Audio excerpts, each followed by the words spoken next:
How We Heard It, the podcast about music, pop culture, movies, and more, with your hosts Wayne Bledsoe and Chuck Campbell. This is Chuck Campbell with Wayne Bledsoe. And I'm John Baker. All right. So, Wayne, you threw out a subject to me that for some reason I thought, oh my God, I can't do this. And I thought about it, and you said you wanted to talk about trends in music that we hated. Right. And I thought, well, I knew you would dredge up things from before I was paying attention. And once again, I've said this before, when I was a kid, I wasn't paying attention to anything, really. I didn't have control of the radio. I was the baby of the family. And so whatever played. I didn't have any concept for the longest time that there were actually new songs. So new songs would come out and old songs would be old songs. They were just all sort of happening in the now. Right. And then as I got older, I still... it never occurred to me to invest energy to analyze and dissect why I like or don't like something. I just liked it or I didn't. Right. And, and I've always been kind of, so things, since I've been a reviewer and everything, I've always thought of myself as someone who's like always embracing whatever new is coming out. And a new genre comes out and I'm fine and I'm good with it. And another one, I'm fine and I'm good with it. But when you sent me your sample list of stuff, you said you mentioned disco. That you not to give it away, but not surprising that Wayne doesn't like disco. You've said that before. But when you said that in me, it's like I didn't understand. I was aware of the disco hate during disco, but I didn't know why there was hatred for it because it's like I knew people listened to country, but I didn't. My friends didn't. I didn't really hear country, but that didn't mean I hated it or anything. And I didn't have any affection or bond or anything to classic rock or whatever. Right. And then I thought of the first trend I remember hating. Right. And that was the hair bands of the late 80s and early 90s. And then I understood the disco thing was aimed. Not only did disco kind of push other kinds of music off the radio or into the corners of the radio, it also kind of influenced your favorite bands to put a little disco into their mix, So that also bothered people. And watching these hair bands take over rock, and hair bands, I mean, like Van Halen, Bon Jovi, those were okay, but most of them just sucked, and what they did sucked, and it was all gimmicks and it was all cliches. And they looked ridiculous and all that stuff.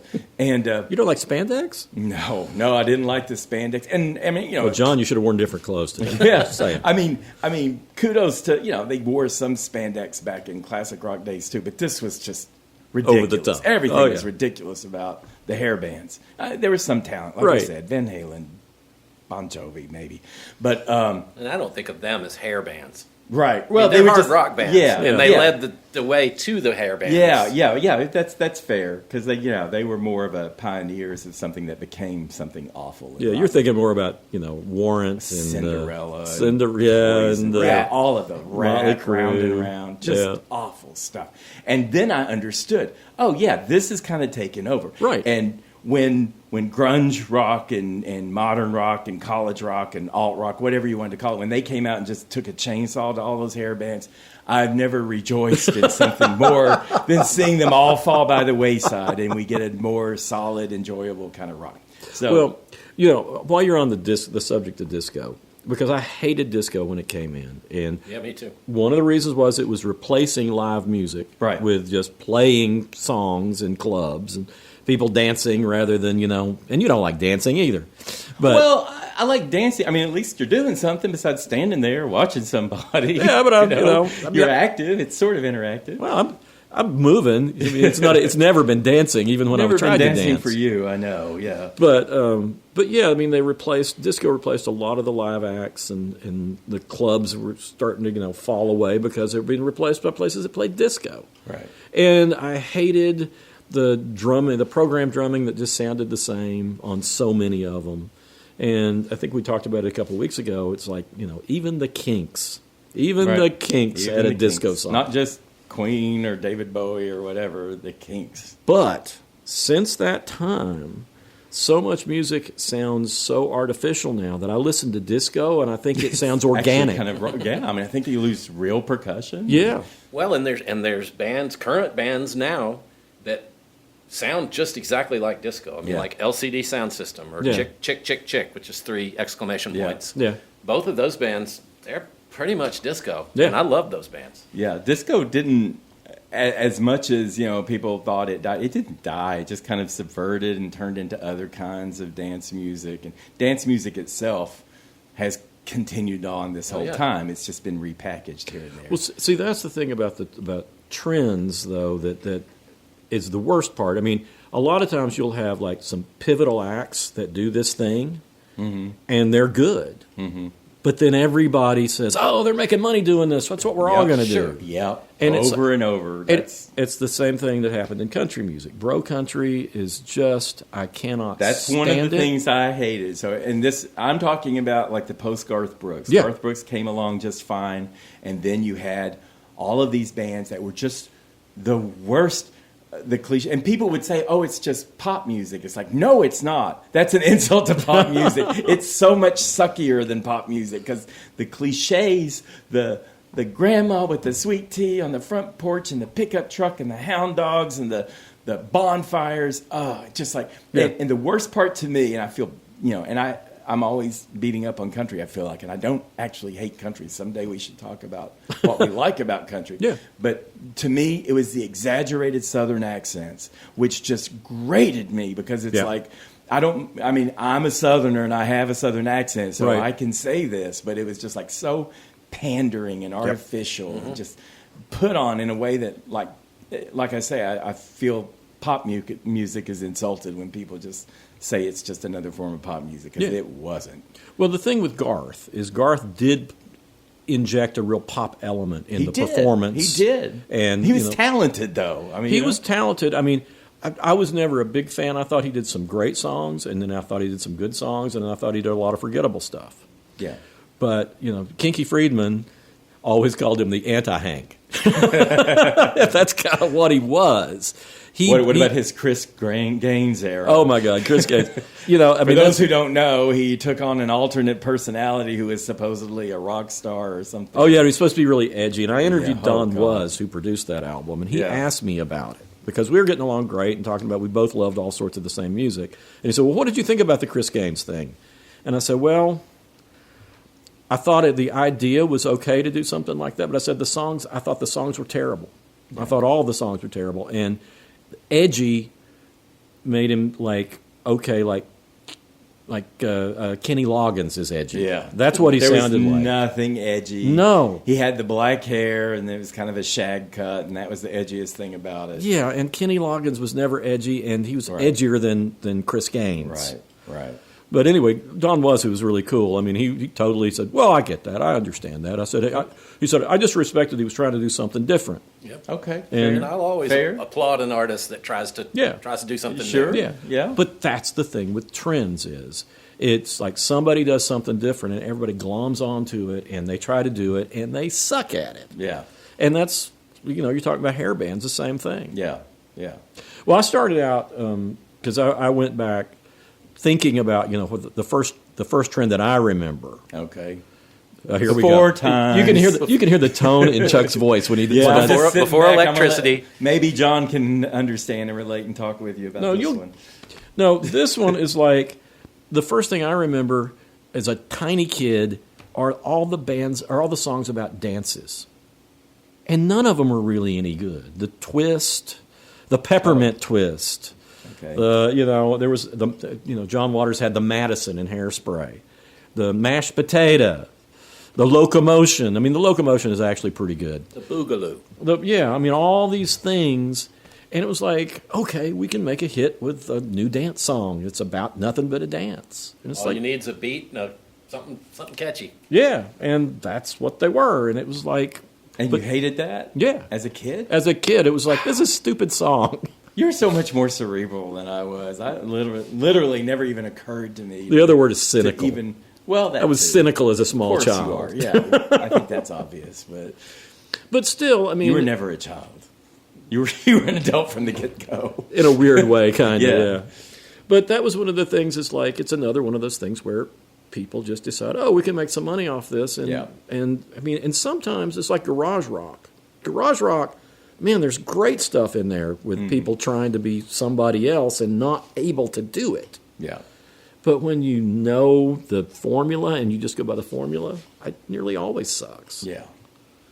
Well, I got another one for you. Okay. And this is the one that probably irritates me more than any of the others. More than disco. Oh, yeah. Okay. This is living singers singing with dead singers.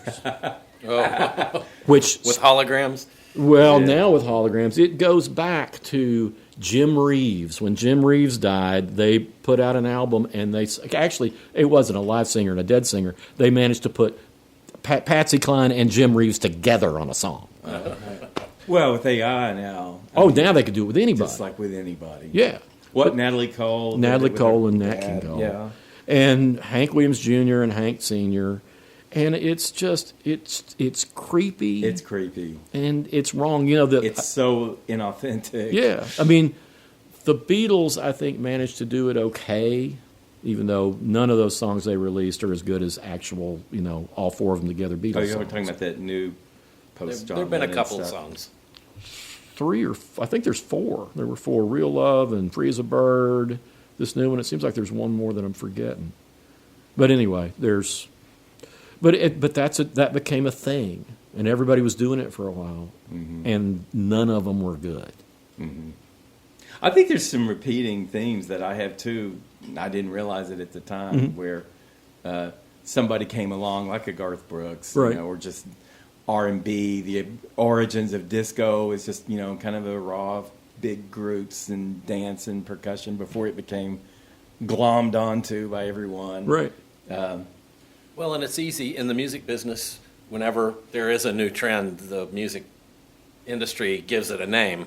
Yeah. And then everybody's like, oh, I'm going to be new wave, or I'm going to be Right. disco, or I'm going Right. to be, whatever it is. And music gets painted with a broad brush. Right. But I think. but like with new wave, it's like that encompassed so many different Yeah. sounding bands Yeah. that even though you could call it a trend, it's like they all sounded different. Yeah. Well, and I think new wave was made up by the industry because punk was too scary. Yeah. Yeah. And it was all music that was influenced They by call punk. it post-punk, because anything. It's like, no, this is really post-punk. It's not that scary stuff. I just remember seeing goth. I remember seeing it was like 2020 or one of those, news shows in the 70s. And there's this, and Jane Pauley was doing a story on this strange music coming out of England where they spit on each other. Oh, one of the best TV shows of all time. Quincy, the Jack Klugman thing where he was the coroner. Yeah. And Okay. the show on punk music and slam dancing. Did somebody die from slam dancing? Yeah, it was that, but he died from slam dancing, and it was terrible. And it's like they really go into punk. It was, but How many people died at Woodstock? Just wondering. Weren't there overdoses or? actually, I think there was only I think there may have been one death. Oh, that's all. Okay, yeah, that's not bad at it all. was hardly anything. There were several children born. Okay. Probably some conceived too. Oh, many conceived, Even probably. more. Even through all the dirt. I mean, I never wished I was at Woodstock. Did you see the movie about Woodstock 99? Oh, my gosh, that's a great movie. What It's a- terrible. It was just a crap show from the beginning. Yeah. It did everything wrong. And continued throughout it just to make more money. It was just Yeah. infuriating. Yeah, that's what happens. The big record industries get involved and ruin everything. And that's another thing is trying to revive old things like, Woodstock, a brand, Yeah. and try to modernize it. It never works. No, it's a different generation, different music, different performers. Just like do something new Yeah. with what you have. Don't try to dredge up the past. Yeah. Well, what's your most hated trend? Most hated. Well, I'll just stick. I'm going to go with this. Is maybe not my most hated, but with screamo. Yeah. And the thing about screamo vocals is like it's a combination of like emo and punk basically. Right. And I like and that's another thing is I like most of this stuff. Like I liked Garth Brooks, okay. But then as it wore on, it got to be more grating as time went by. So I would learn to hate things that I didn't hate at the beginning. Yeah. And the thing about screamo is I like dramatic vocals. I liked, metal and hard singing and all that. I like the emotion in it and everything. And screamo was like the nth degree of that. But it got overused, and bands would overuse it. So there would be normally there would be like a singer and a screamo guy or gal. The Kitty, that was a great band. But then it got to where, it might be the same person doing both the screaming. And the screaming is just like monster noises and not even necessarily vocals, but just like, roar, That Cookie Monster kind of? Yeah, Cookie Monster, exactly. And it starts to sound ridiculous, and it's like when you lose the primal edge to it, then it sounds like a cheap horror movie. It's just or a cheap something like affectation. that. Yeah, and at times they would just abandon even regular vocals, and it would just be screamo. And there was just a point I was slogging through another review of another screamo album. I thought, I'm not doing this anymore. This is just like a waste of my time, and they all sound alike. So, are some bands that you think of as screamo? Well, there was Kitty. I would say Silverstein. There was a group, The Used.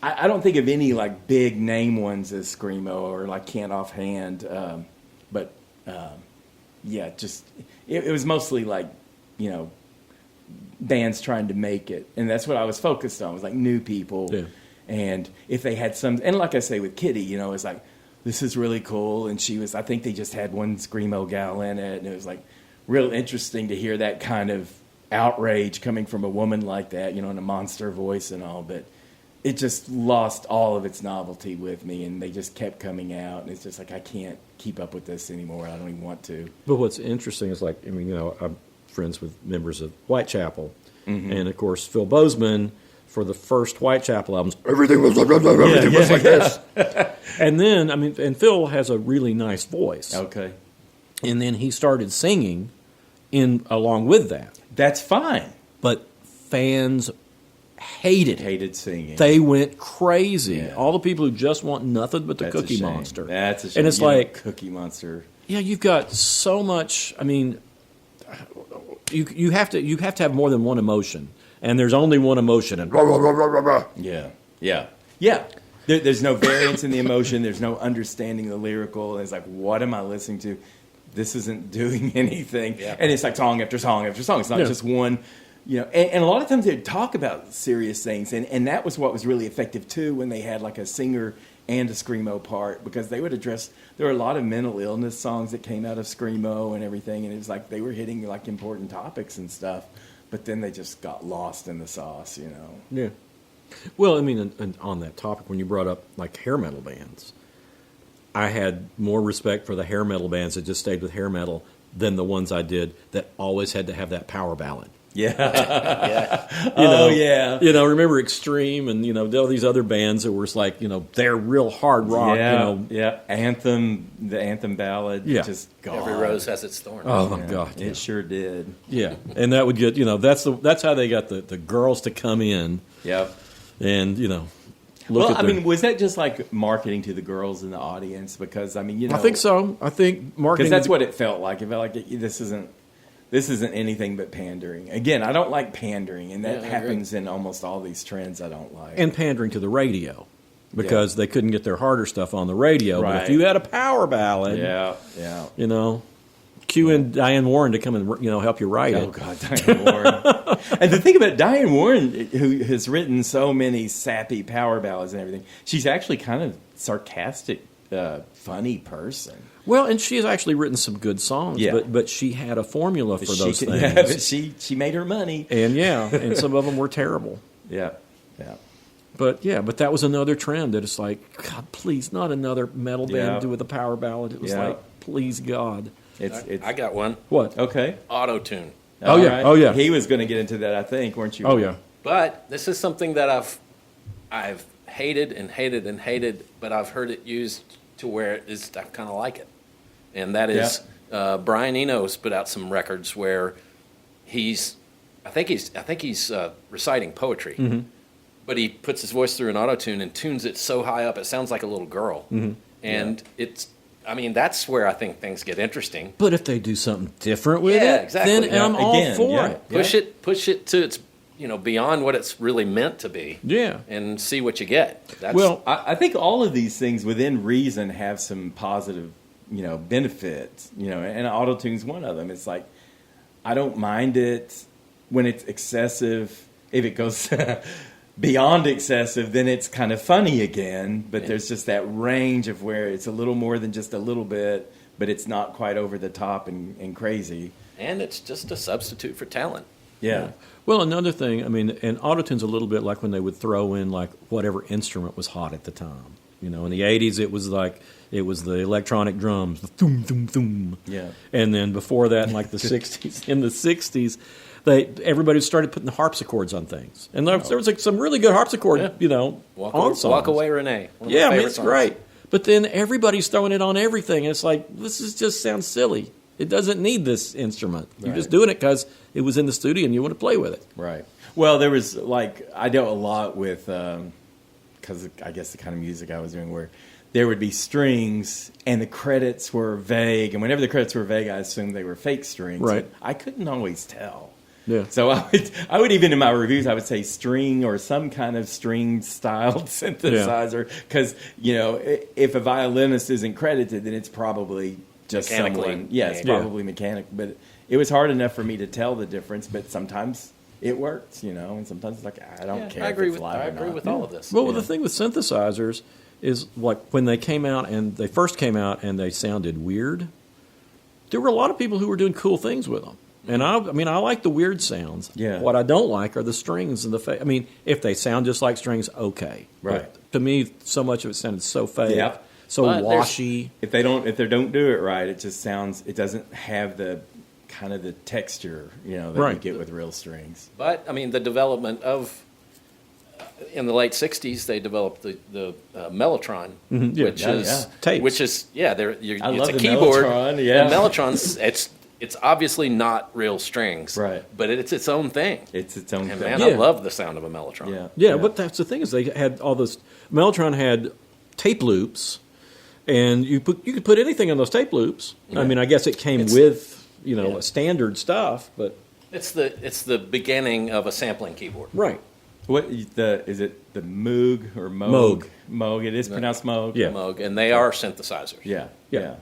And I watched a documentary about East Coast and West Coast synthesis schools, and the East Coast was the Moog, and those the West Coast from North Carolina, aren't they? Or no, like a festival there. He resettled there. Yeah, okay. I went out and the spent a day Moog with company is in Asheville now. Okay, but the West Coast ones were more about arpeggiated sequencers. And they didn't, and they thought it was just absolutely the worst sin conceivable when Robert Moog incorporated a Western keyboard to play the synthesizer, because they thought, well, that just takes then anyone can play a synthesizer, which is kind of the point. Yeah. But they thought that was just heresy. Yeah. No, I mean, but I think that the downfall or the part where synthesizers kind of lost me is Yamaha DX7 was one of their early 80s keyboards, and it had buttons on it that said, you know, violins, trumpets, you know, and they were designed to sound like that instrument. And it just people weren't creative with making sounds anymore. They just said, let's just put strings. Okay, boom. I don't know why it reminds me of those old home organs that people had. Little drum machines in them. And you just you just push a button and you get tango or something like that. Yeah. But then again, there's a call for that sometimes too. Yeah. Well, but when somebody does something different with it. Yeah. You know, I mean, Leonard Cohen, his album, I'm Your Man, it's all drum machines and synthesizers on there. But he does it enough so that it's Leonard Cohen that it works. I mean, I'm not saying I wouldn't maybe rather hear real, you know, instruments rather than synthesizers. Or, I mean, I don't mean to disparage synthesizers for, you know, it's not a real instrument. But I'm talking about more old organic instruments. Right.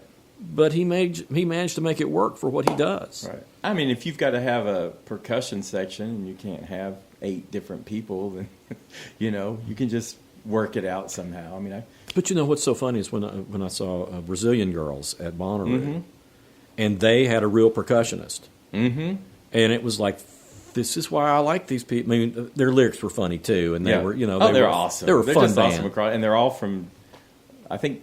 The guys are both from Italy, maybe. I don't even know if anyone's from Brazil. No, I don't think anybody was from Brazil. They just took that name. But they were on stage with a real drummer and percussionist. And it was like, man, this is great. Yeah.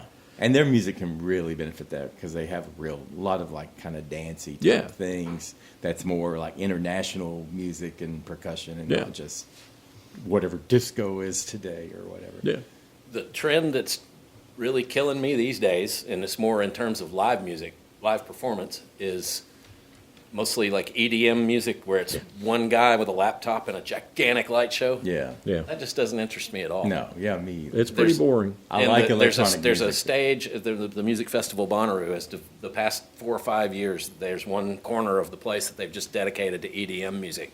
And man, it's just almost like, makes you want to have a seizure. I think, honestly, I'm not judging or anything like that, but I think, honestly, that's just a soundtrack for whatever drug you're taking at the time. Seriously. The young kids love to go up there and it'll be like get hopped up on whatever they're hopped up 30 on. minutes of the same Well, and it keeps repeating. building. The crescendos goes, and then the bottom drops out, and then it goes wham, and it's just very Bass drop. formulaic. Yeah. I don't like that trend. I agree, and I'm a You're an EDM. electronic music. Yeah, I am in many ways. Again, I'm but sure not- there's not some that really good form. EDM stuff, but I haven't heard it yet. Well, I wouldn't go see a concert of it. You know? But that is a thing. There are some things that are really not designed to be live, and they make them live. Yeah. I mean, it's hard. Not for me- everything has to be live. You know? Some things won't translate on stage. Yeah. Well, and I think I've talked about this in an earlier episode. Something that I really hated at first, and I've come to kind of just grudgingly accept, is people using backing tracks in a live performance. Yeah. Used to be that, I mean, I'm a musician, so I can see everyone on stage and I see what they're doing, Right. and I want to account for every sound that's coming out of the speakers. And if I heard something that no one on stage was playing, I I'm outta agree here. with that. I agree. If you got a guitarist, they need to play the guitar.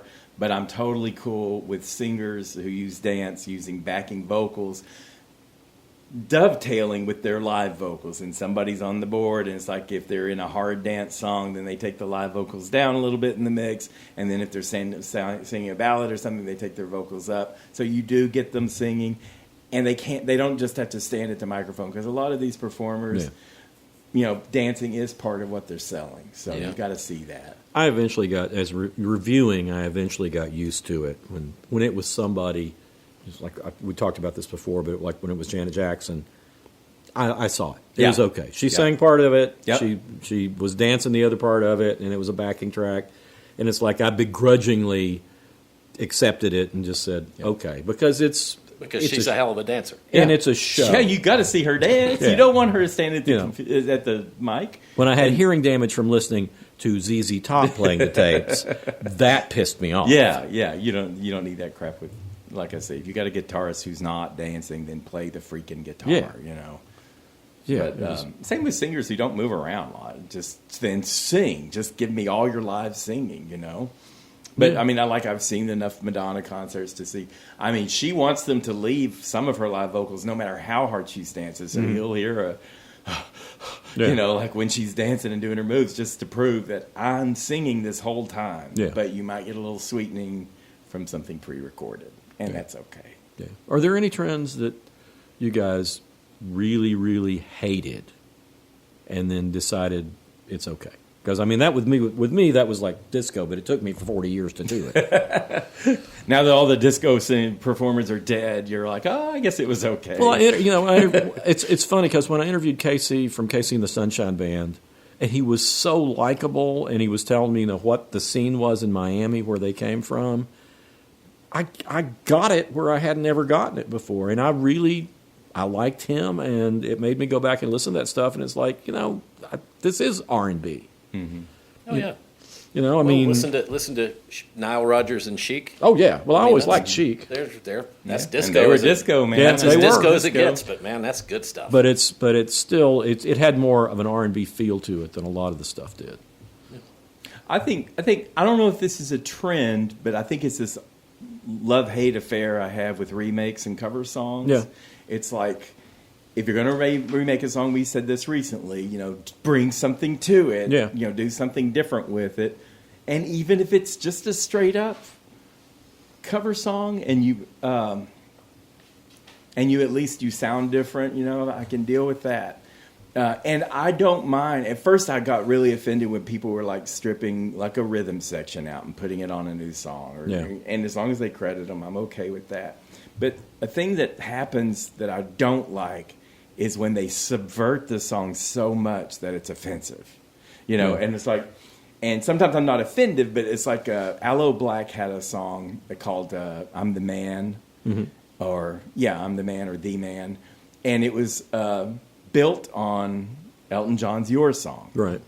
And he has this part. He gets to the end. You can tell everybody. And then he doesn't go on to This Is Your Song. And he goes, I'm the man, I'm the man, I'm the man. It's like, I don't know this. I'm glad I don't. Oh, it was a big hit, too. It's like, I was just like, it was just great on me. It's like, why did you do that? And I know I've complained about this before, but this guy, Paul Russell, he took The Emotions, another disco song. Right. They had Best of My Love in the 70s. And it's a very endearing, joyful love song and great rhythm. And it's like three women singing. And this Paul Russell comes in and he changes it to Your Little Boo Thing. And it's like, do your little boo thing, I know. And he's charismatic and everything. But it's like you hear the roots of this great song that's just been totally corrupted, But I think that one of the biggest ones, and I've said many, many, many positive things about Beyonce, and I love the album Lemonade. I think I say that every other week. That should have been album of the year. Yeah. Many good things about her, and I'm fine with her doing the country album that she did, and I'm fine with her doing music her way and all of that stuff. But what she did to Jolene was unforgivable, and it wasn't because of her singing. It wasn't because of the arrangement. But again, Dolly Parton, that song was extraordinary because of how vulnerable Dolly was in this song. Yeah. And she's throwing herself at the mercy of this woman, and she's telling this woman, you're beautiful, you're amazing, I can't compete with you, please don't take my man. And that's the whole theme of the song. And Beyonce goes in. That's what makes it unique. Yeah. Yes, and Beyonce goes in and just crumples up those lyrics and tosses them in the trash, and it's all, you stay away from my man. And if and it was just like such an abortion of the original song. Yeah. And yet Dolly gave her approval. Of course. Yeah, she's going to give anybody approval, I think. I don't think Dolly's going to stop anyone from doing anything they want to do. I mean, Dolly's going to see some change and she'll out of get that some too. Money out of it, yeah. But it was just like such a subversion of the original to just be like, you're going to have to come through me to get to my man. It's like, you should have just written a whole other song that said that, because that was like so, like I say, it was just the most subverted thing they could have done to that song. So I hate remakes, not in general, and I'm fine with cover songs, but when they go in and they ruin it, it's like one thing to just try to copy it. It's another thing to bring something new to it. It's another thing to strip out the rhythm line. But when you go into the lyrical content and subvert it, it's like you leave it alone. Just leave it alone. Go create another song. Look what they did to Hallelujah. I mean, I know. We've talked about that. Yeah, it's just people turning it into a gospel song. This is what this song is about. It's a song about sex. Yeah, it's about lust. Yeah, it's like.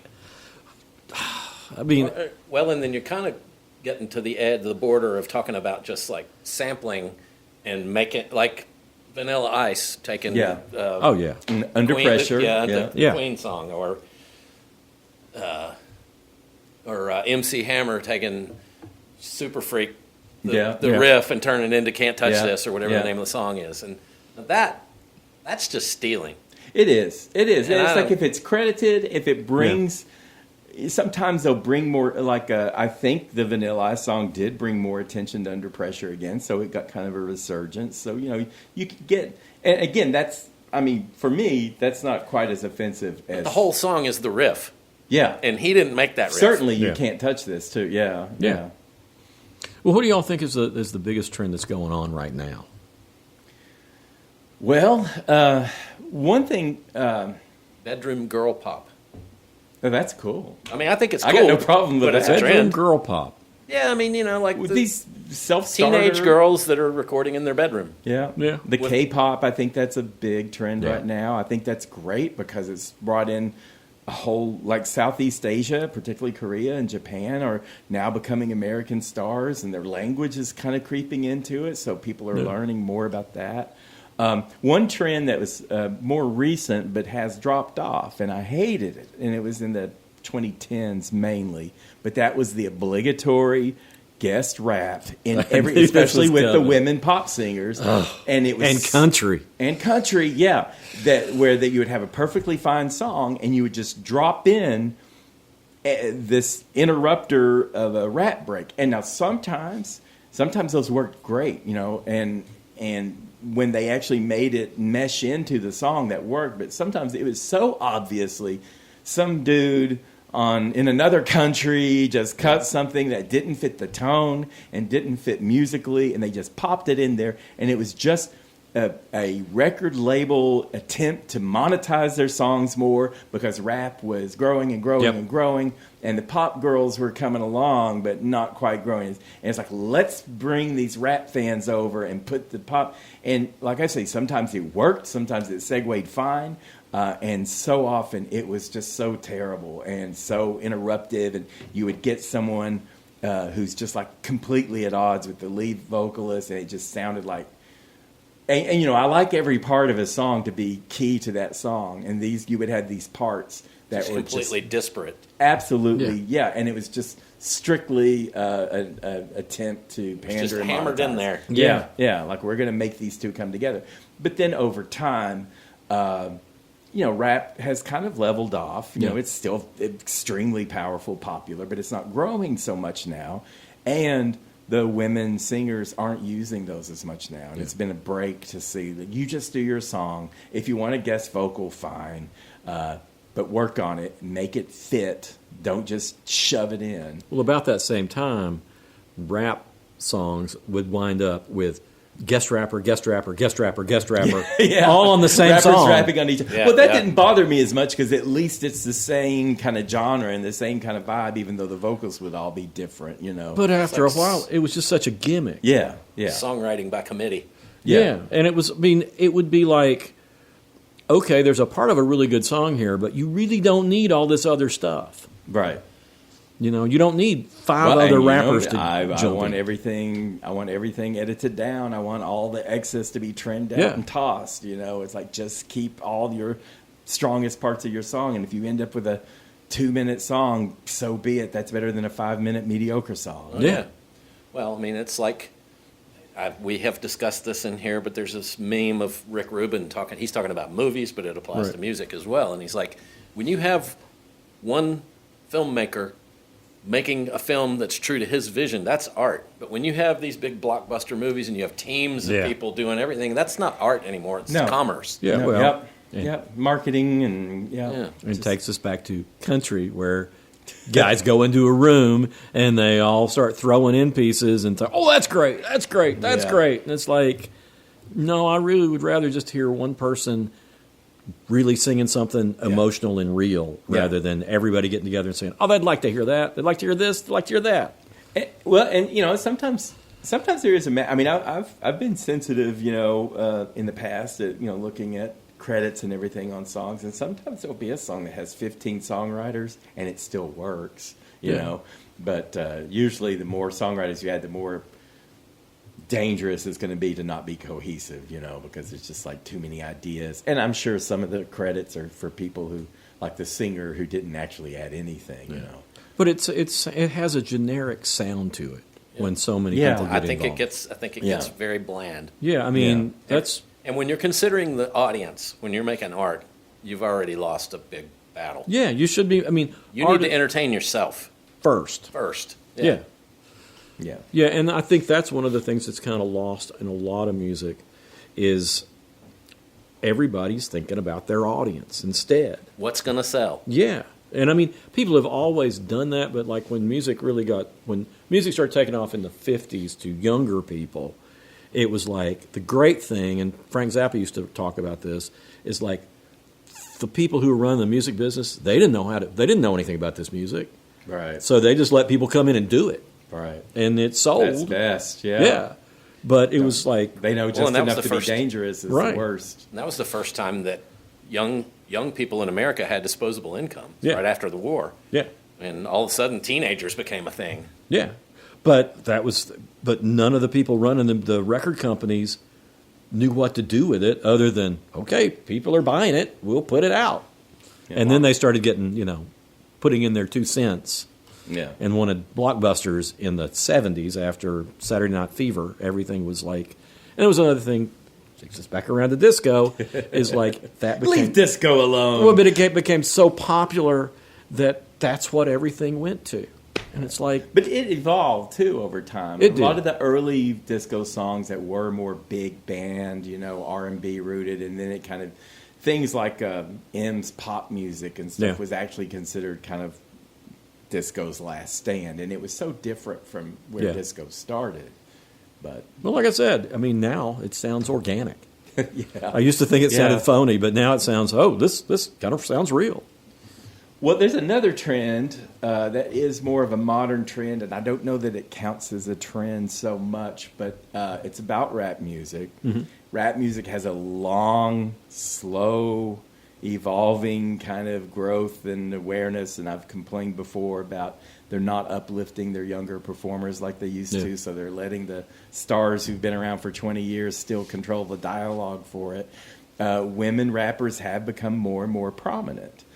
But the only women rappers who are like top level, A-level talents or A-level successes are, and I got to say, nobody likes a badass woman rapper like I do. So I'm fine with Megan Thee Stallion and Nicki Minaj and Doja Cat and, Cardi B or whatever. Right. I'm fine with these women being popular. But the top successful women rappers tend to be, there was so much misogyny in rap. I would just be cut to the, and there was so much misogyny, especially in the early days, how women were regarded. They were sexualized. They were hated, and it was like, and both, and it's treated like they were possessions. Yeah, they were never allowed to be well-rounded people. And now with the women rappers who are at the top, they are, and it's of their own volition and everything, and can't object to them, but they are creating themselves this way, and they are very sexual, and they are very badass and all that stuff, and they're almost like a cartoon version or an animated version of the men. The thug rappers. But the problem is when you have like the more pensive male rappers like Kendrick Lamar or Lid or Saba or whatever, these guys, it's like, I don't know who the women versions of those are. I don't know. I mean, there was like Ice Spice. She's more of a low key and everything, but they aren't rising to that top level. And I'm sure they're out there, but they're still, their role is still limited in rap, and it's like after all this time, it's 2025, and rap's been around for 40 plus years. And it's like, why are we still struggling to get women to where they can be, three-dimensional and developed also? Yeah, well, I remember you always making me listen to Missy Elliott because you love Missy Elliott so it was much. actually better in the earlier days of rap than it is now. Like Queen Latifah, she was definitely... She was very political. I don't know who the Queen Latifah is now. Yeah, and then there was... Except Queen Latifah. There was Jackie O, who I thought was hilarious. But and it's like some of those early promising rappers, I don't know. I mean, and I know they're out there, but it's just like I just wish they could embrace more in rap and really celebrate it. And there's just a reluctance to even accept women rappers at all. And if you are, it's only the ones doing WAP, Right. So I hate that. But again, nothing against the badass women rappers. I love them. But there's got to be more than that, And I know they're out there. They just don't get. Same thing with the, like I say, younger rappers. It's like I'm not sure who everybody's behind now because they're still talking about Drake and Kanye and whatever. Well, I'll tell you, I think the next few years, music overall is going to... I think there's going to be a period before it happens, but I think in about a year and a half, you're going to start hearing a whole lot more really political music. Oh, yeah. Because... Coming from everywhere. Yeah. Coming from overseas. Yeah. Coming... aiming right at America. And, so, I think that you're going to hear better rap. I think you're going to hear better rock. I think you're going to have songs that people really are trying to get something out rather than just make a buck. I hope we hear better folk, because folk is something that rises and falls and rises and falls.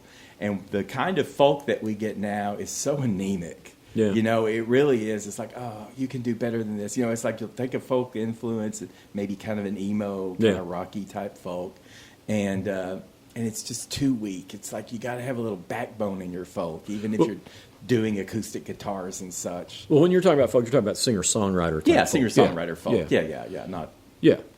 But, they're always out there, but I do think that for the past not the past 10, 15 years anyway, they've been so inward-looking. Yeah.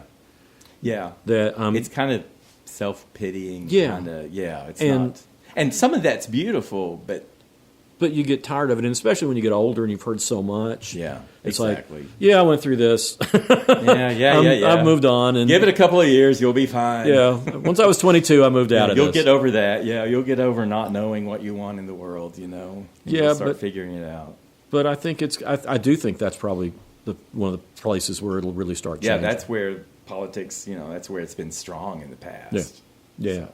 And I don't look forward to the next few years exactly, but I look forward to what it may do to music. I may be wrong. I thought there was going to be great political music the first time we went through this.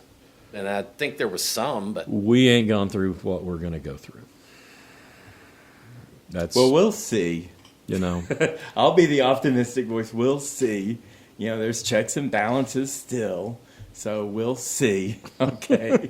Well, we're not going to turn it into that. No, we're not going to go there. But I'm just saying, enough people talking about that. There are going to be enough people who are disenfranchised in different ways that it'll start. Yeah, if it, is as polarizing it is, if it continues to be forced polarization and all that, and it'll be the people in the middle too who have to kind of discern, take a stand. And discern between what they're going to listen to. Right. It's interesting to me because most popular music through the years has been more like left leaning, and it'll be interesting to see if that holds true in the next few years. Well, I'm wondering if we're going to get more like radical, like punk, just like.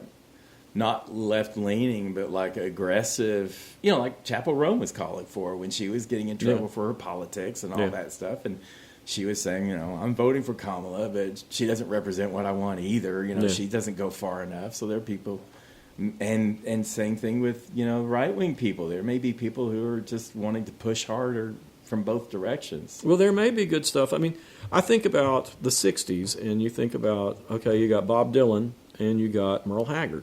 And they were both great songwriters who were writing from like totally different sides of the fence, although Merle was taking on a character a whole lot more than people knew. Merle was very much a guy who was more left-leaning than anybody knew when he was singing Okie from Muskogee and Walking on the Fighting Side of Me. But that was in character, and people didn't realize it was in character. Well, I wonder if just, it seems like in all respects, just the ordinary person has been left behind. And I don't know, who's there for them. And maybe that's where, where things come together in the middle. I don't know. I can't predict these things. I never can. I think the world's ending and it's not. And then I think everything's fine and it's not, and it's like, disappointed in people I thought I could believe in, and surprised by people I knew I swore I couldn't believe it. So it's just like I just take it day by day and try to live my life and not go too far into it. Yeah, but I think people who are creating art, I think they're going to. Well, yeah, I think politics and art always go hand in hand. Yeah, I think there's going to be more passion in art. Yeah, which is good for art. Yeah. So there you go. Something's going to benefit. Yeah, but I don't have. I wonder. Okay, is that the next trend? Yeah, maybe. Because I think back to the '60s, and while you had, it's just the same thing. While you had the Bob Dylans and the Phil Oaks and the Joni Mitchells, and Joni Mitchell was not really that political, but the political rise, Joan Baez, different political writers. There were people who could do incredibly great protest songs and people who just sucked at it. Yeah. And some people, they'd be on the same stage one after the other, and not everybody. And a lot will depend on who does it. Yeah. I think if someone like Billie Eilish was to do political music, it'd be powerful. Yeah, I think so too. Well, hell, look at Taylor Swift. She got really Taylor political. Swift, yeah. I mean, Shoot, Yeah, I think there's all sorts of people out there who could do it and be great. Yeah, And I would love to hear some of that again. yeah. I guess, yeah. Well, I mean, I would just love to hear the passion of the music. Yeah, I want that too. I got a totally other kind of trend. Okay. And that is, so I still occasionally buy CDs. Mm-hmm. And they're hard to find. So sometimes I have to order them. Sometimes I can actually find them locally. And liner notes are just dead. Hate that. You Yeah, can't, you don't even know who the album's by sometimes. And Where it was recorded. where it was recorded, Who the produced credits, the lyrics, none of that's in there anymore. And the problem is, we're expecting people to just go look it up. And you're going to look it up, you're going to Google it, and you're going to get some AI thing that's completely wrong about everything. Anytime I AI questions about music or whatever, I get the wrongest answers possible. Yeah, it's like they don't understand the question, and they're just, it's the same, it's kind of a new version of the autocorrect, where it always presumed you were going to type this word instead of that word, so you're always fighting autocorrect. Only it's a far more complex version of it, where it just has no idea what you're even asking. Yeah. So it's giving you information you don't even want. And it's like, I just want, and that's one of the things I look forward to. It's like, I buy like just 6 or 8 CDs. I don't buying hardly any CDs anymore. We used to get thousands. Oh yeah. So I've still got 10,000. and and I have no problem with listening to Spotify. I have no problem listening to satellite radio and just letting them feed me whatever. But I still have a CD collection. I still have self-made CDs that were my own mixes, and I know you can do Spotify playlists and all that stuff. I don't like that but it's either. like, I don't need that. I don't want to get on my phone and get on an app and pull things over and then create names for each of the playlists. And it's like, same here. It's just, I've got a CD player. I had a CD player put in my car because they don't come in the CD players anymore.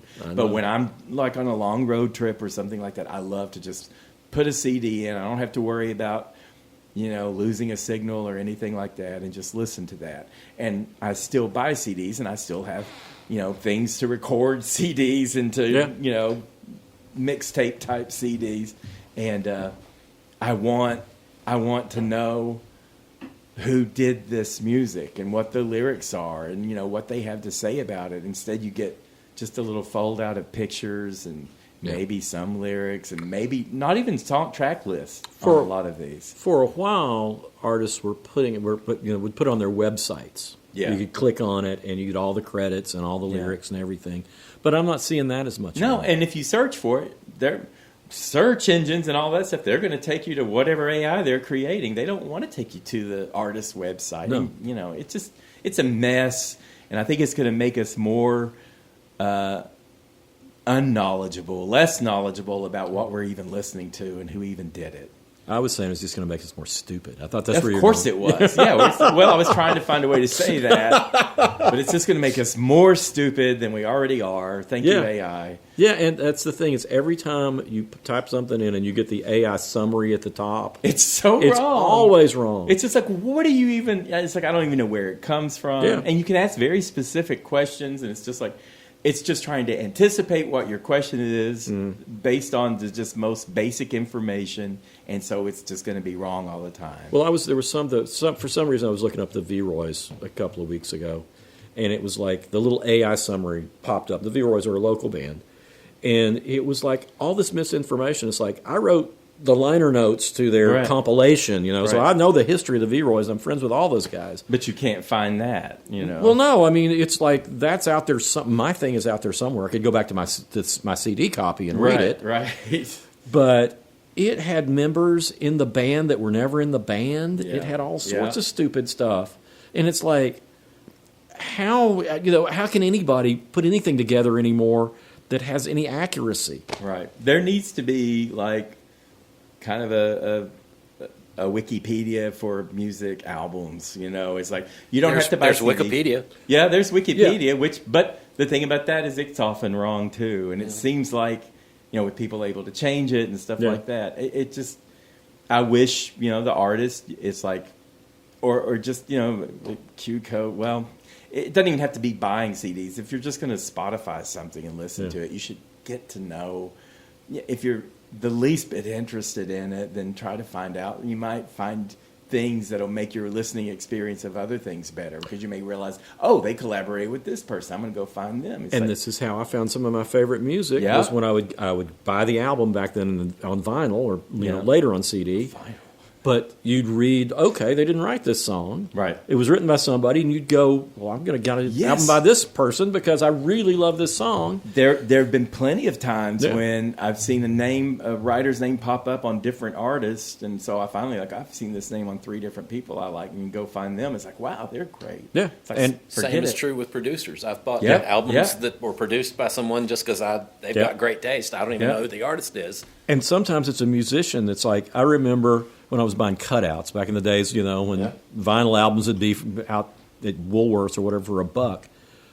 Everything that Fred Tackett played guitar on was good. Well, there you go. And you see, because I'd look at the back of the albums that I was going to buy for $1, and it was like, if Fred Tackett was on it, it's like, it's probably going to be pretty good. It's worth $1. Yeah, it's worth it taking a chance on. Right. Well, this kind of... Now if you say, who produced this album, and be something like Epic Records. That's what AI is going to give you. No. Yeah. Anyway, go ahead. I was just going to say, this is kind of the flip side of, I remember being really thinking it was an outrageous statement that Neil Young made back in the 90s when he said, in the future, the music's going to be worthless. People are going to be paying for the packaging. Yeah.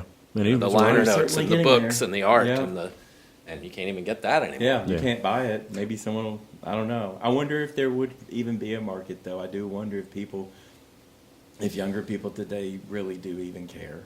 I don't know that younger people care about that stuff, but what they're doing is they're marketing the packaging to us older people, because I get stuff in my inbox all the time with some old album being re-released with 5 extra CDs and a booklet.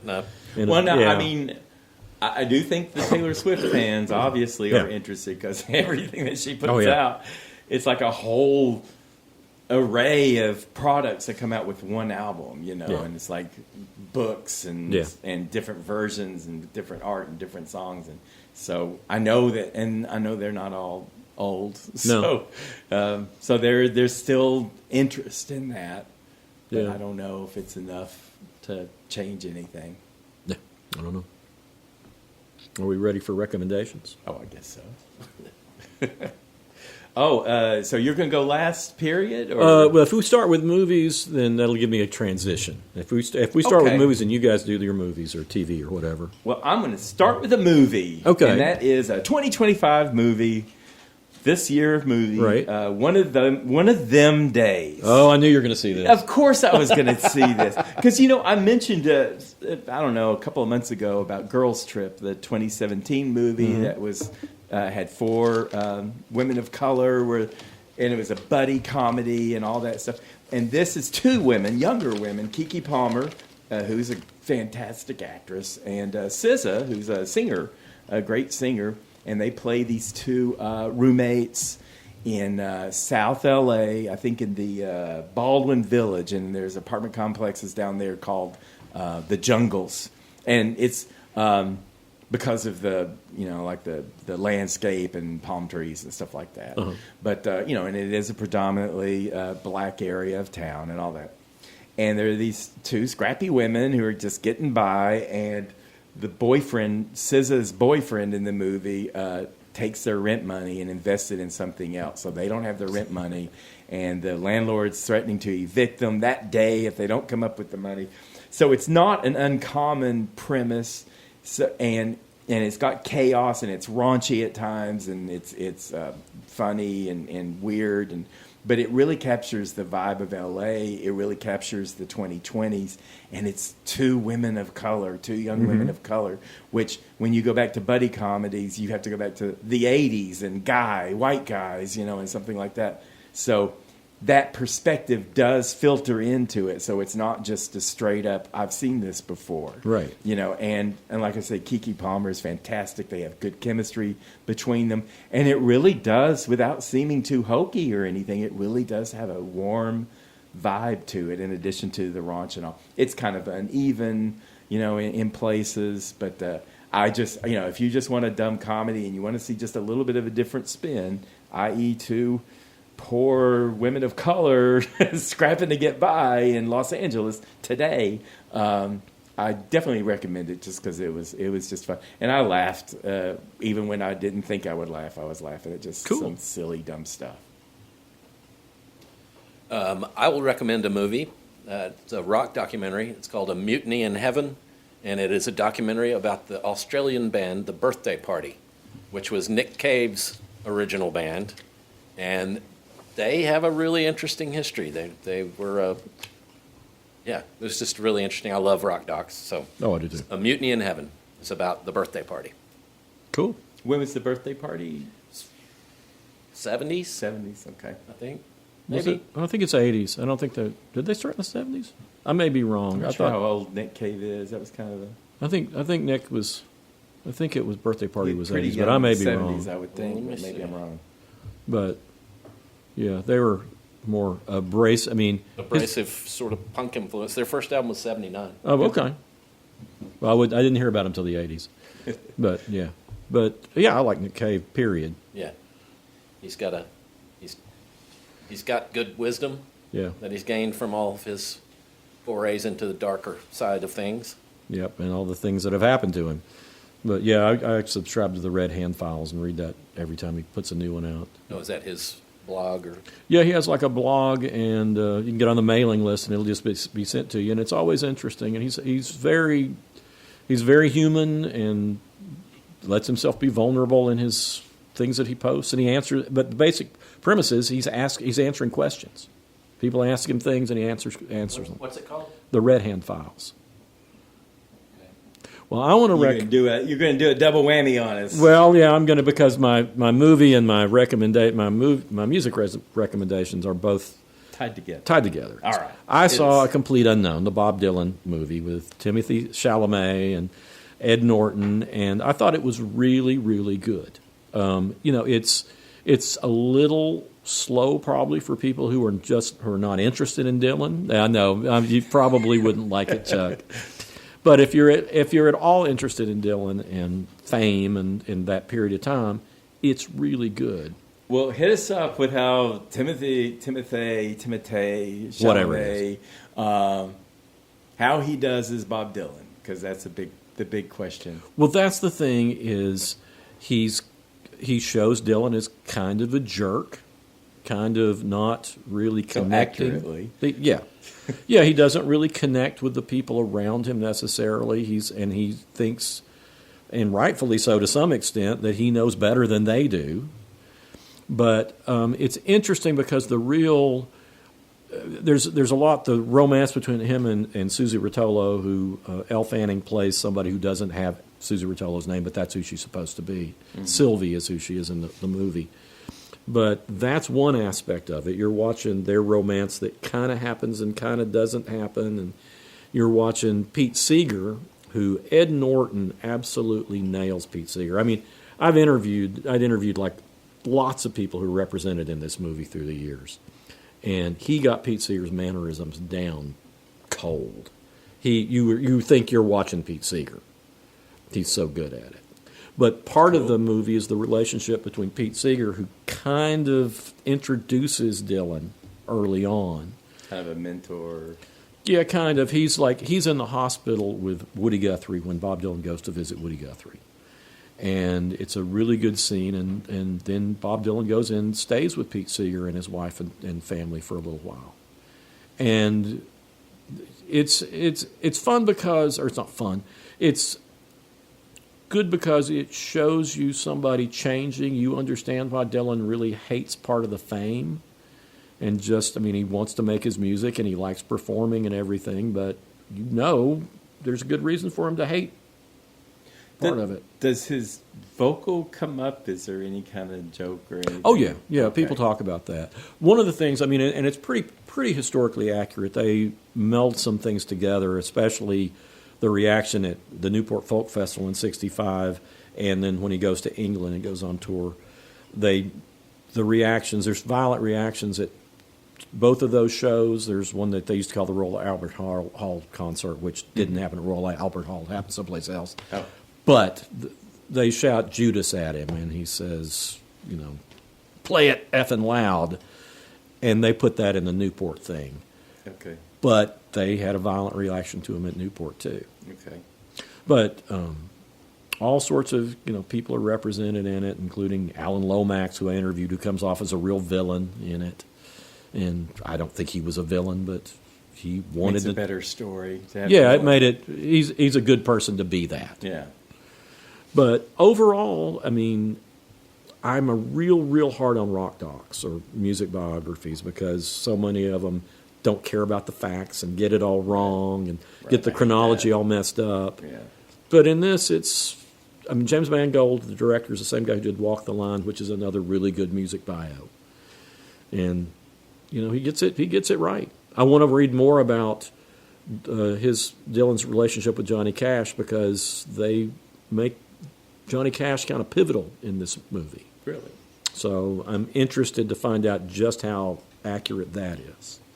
Okay. But on that same topic, I want to recommend 3 Bob Dylan albums that fall into this timeline. I'm not going to talk about them all in depth. You shouldn't be looking at me. I'm sorry, I can't.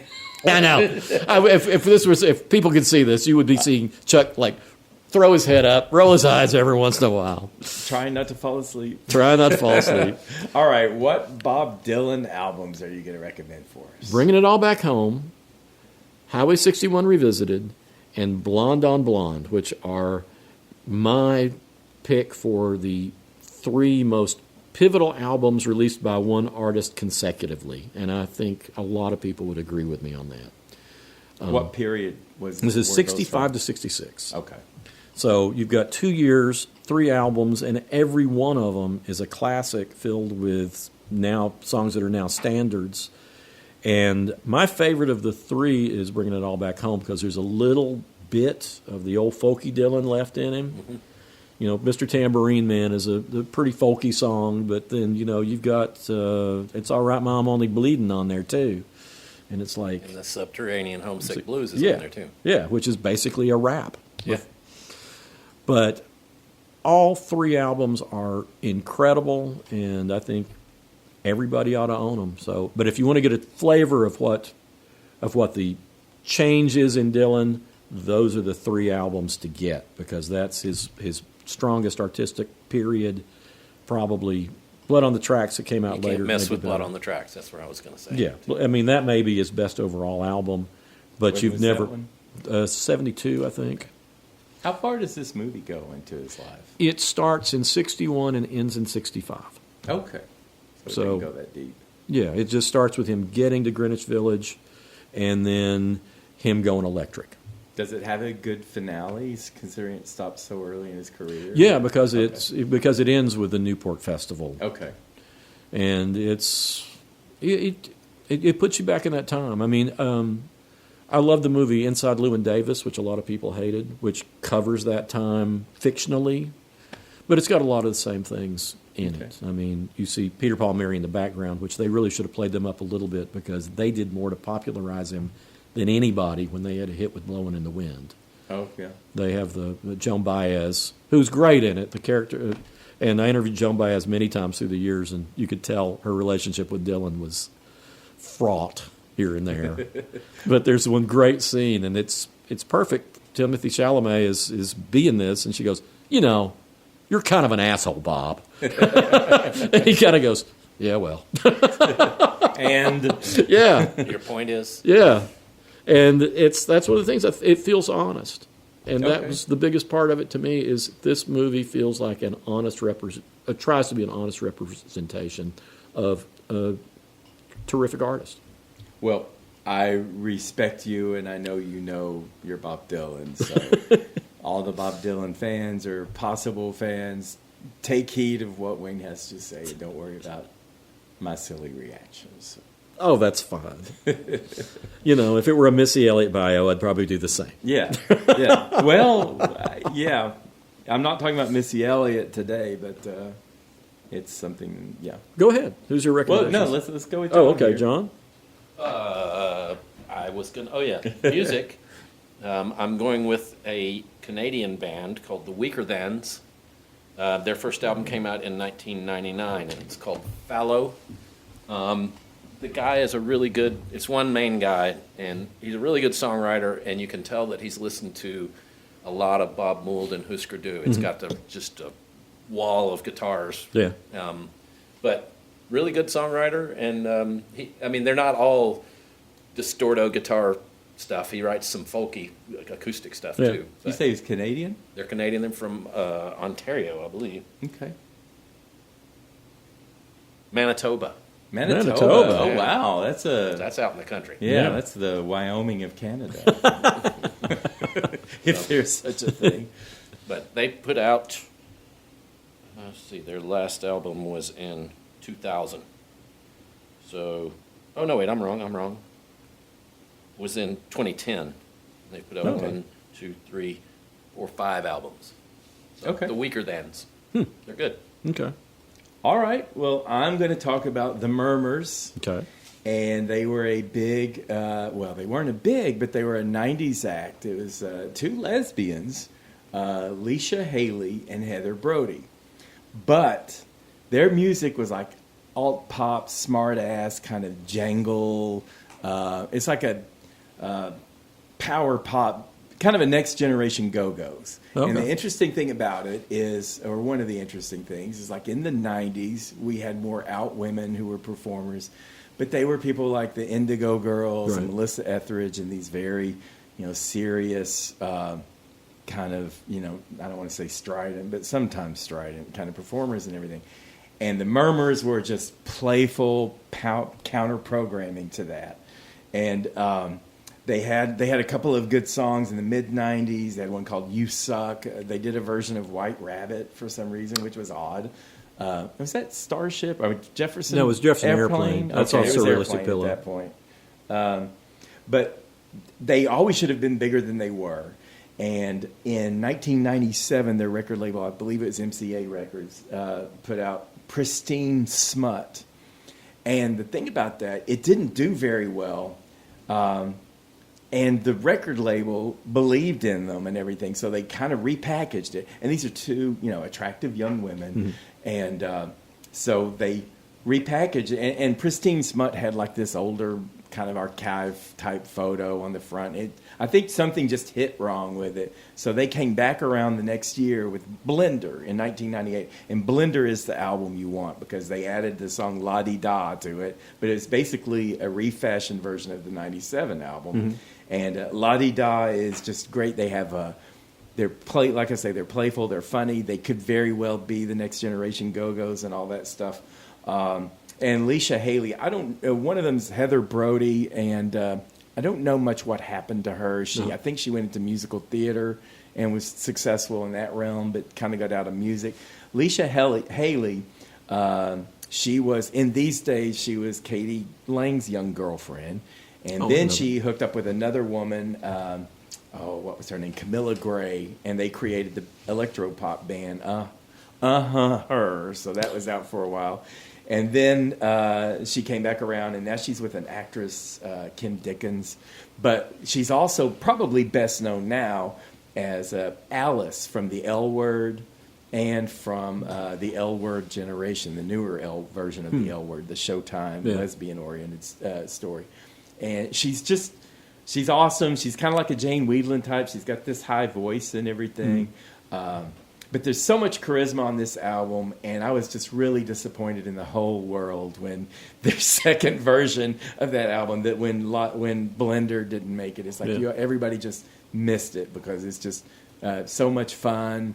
And like I say, it's counter-programming for the other popular lesbian acts of the day. Right. And just a great album. Huh. Let's go back and check that one out. Yeah. I think I kind of, I don't know, I may have, speared a few of their songs your way, but they all sounded a little different. There's a Sucker Upper and Big Talker, but La Di Da is my favorite song of theirs. I remember you talking about them. I can't Yeah. remember if I'm trying to remember a sound, but I can't remember. Yeah. It was, like I say, it's just kind of a new Go-Go's more than anything. Well, I love the Go-Go's. Yeah. So, that's it. Are we done? Good show. I think so. All right, good show. We'll talk about more trends we hate or something else we hate. Or things we love. Well, Or and things things we we love. love. Yeah, I don't know why it seems like you guys out there, you like the things we hate more than the things we love. So I don't know what this love-hate thing is. Well, you but said- it's all Yeah. across the board. And Okay. we'll give you something good next time. Next one's all sex. All sex? Well, no. Sex we hate? Well, sex we sex love? sells. Sex sells? Yeah. I'm down for that. I can always I can talk about sex music all the time. We did the sexiest songs. Yeah, we once. did that. Yeah. So well, and if you got any ideas for us, email us at howweheardit@gmail.com. Thank you. And talk to you next time.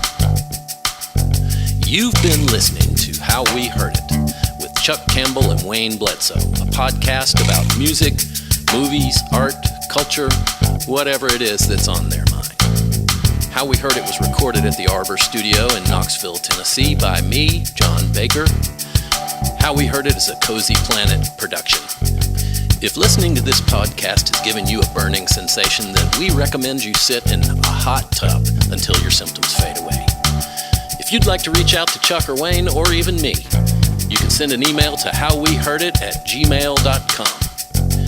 So thank you for listening, and come on back and we'll have another episode for you next week.